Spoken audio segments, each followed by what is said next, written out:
Hola, ¿qué tal? Mi nombre es Nancy Marisa Almaraz Hernández. La licenciatura que pretendo cursar es la licenciatura en Derecho en la Universidad Abierta y a Distancia de México.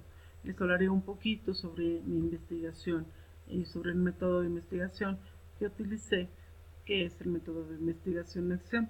Este método tiene como propósito que el investigador, en este caso el profesor, reflexione sobre su práctica educativa, tanto sobre la calidad de los aprendizajes como sobre el ejercicio de su enseñanza.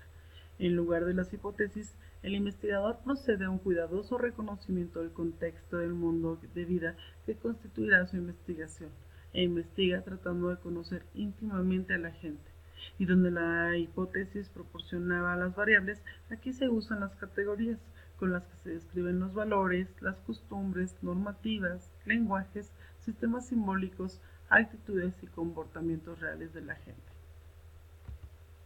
Se hablará también desde un contexto macro a lo micro, en donde de lo macro hablamos sobre política educativa internacional y en relación con esto se hablará sobre globalización, el impacto que tiene esta en la educación. También retomaremos algunos acuerdos internacionales en el ámbito educativo, la adopción a nivel regional de América Latina, también el modelo que se está utilizando actualmente, que es el basado en competencias. En cuanto a la política educativa nacional, se hablará de la RIED, de la reforma integral de educación básica y también de la reforma educativa actual. Se hablará un poco de la escuela en aula, hablando ya de un contexto más particular. Les comenzaré hablando sobre mi contexto comunitario. Mi jardín de niños se encuentra al sur de la Ciudad de México, en una colonia que tiene una población de 12.556 habitantes, de los cuales menos de la mitad está económicamente activa. El grado de marginación, por cierto, es muy alto. Los principales problemas que presenta esta comunidad es delincuencia juvenil. Algunas causas es infancia abandonada, debido a que hay una situación de pobreza importante. Las madres de familia salen de casa a trabajar y dejan a los niños a cuidado de otras personas o solos. También hay una fuerte influencia del ambiente en cuanto que hay drogadictos en la calle también problemas de alcoholismo. Otro problema importante es la deserción escolar, sobre todo a nivel secundaria, en donde un factor importante son los bajos recursos que les mencionaba, también un atraso escolar debido al ausentismo que predomina y también en algunos casos embarazos en adolescentes. También presenta esta colonia bastantes grafitis en las calles y en las paredes de las casas. Generalmente los grafiteros no son delincuentes, ya que consideran el graffiti como un medio de expresión propia de la juventud. Sin embargo, está tipificado como delito con sanciones desde 12 salarios mínimos hasta 2 años de prisión. Me parece que el promover espacios de expresión ayudaría a que dejara de ser un problema. Mi, con, mi contexto institucional, les hablo un poquito sobre mi jardín. Mi jardín de niños fue fundado en 1988, como les comentaba, se encuentra al sur de la Ciudad de México y posee una matrícula de 138 alumnos.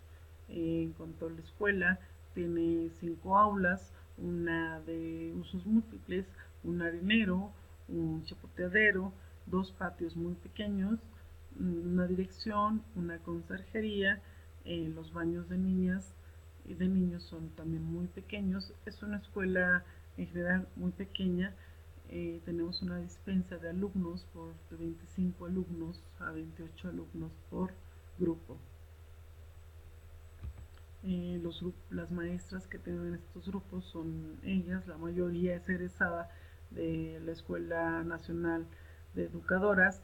Sin embargo, hay dos que son egresadas de escuelas particulares y su servidora que es egresada de Ceneval, que es el acuerdo 357 y que se titula A través de la experiencia.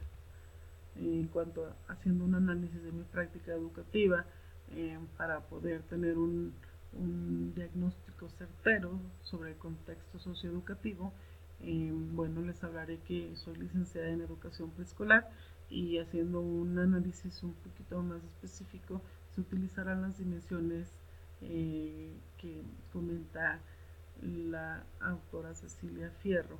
Estas dimensiones son 6. Comenzaré con la dimensión institucional en cuanto a que acepto las nuevas reformas educativas sin comprender realmente el impacto, y esta es una de las razones por las que decido hacer esta investigación, que tanto impactan estas nuevas políticas educativas en la práctica y en la intervención del docente. También considero que en este ámbito institucional hay una excesiva carga laboral, sobre todo en escuelas que pertenecemos a tiempo completo. También hay un estancamiento en cuanto a situaciones innovadoras. Bueno, esto es en cuanto a la dimensión institucional. En cuanto a la dimensión interpersonal, considero que hay un trabajo individualizado por parte de las docentes. Carecemos de esta falta de aceptación de críticas y no siempre compartimos saberes. Y en cuanto al ámbito social, me parece que sí se favorecen ambientes de aprendizaje, sí se fortalece la buena convivencia y sí hay un respeto a la individualidad de los alumnos y también a sus ritmos de aprendizaje. En cuanto a la didáctica, encuentro que hay un escaso pensamiento crítico tanto de alumnos como de docentes. Y también hay una falta de sistematización de planeación y evaluación. Y esto no nos permite conocer realmente los avances o los retrocesos que tienen los alumnos. Cubrimos solamente contenidos. En cuanto a lo valoral, me parece que posee buenos principios y valores derivados de una educación religiosa.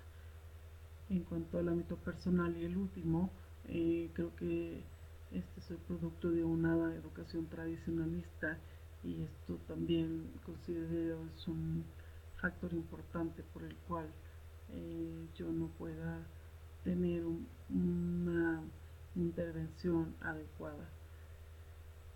Soy titulada por experiencia, como les comenté, por lo mismo carezco de muchos elementos teóricos que me apoyen en mi práctica.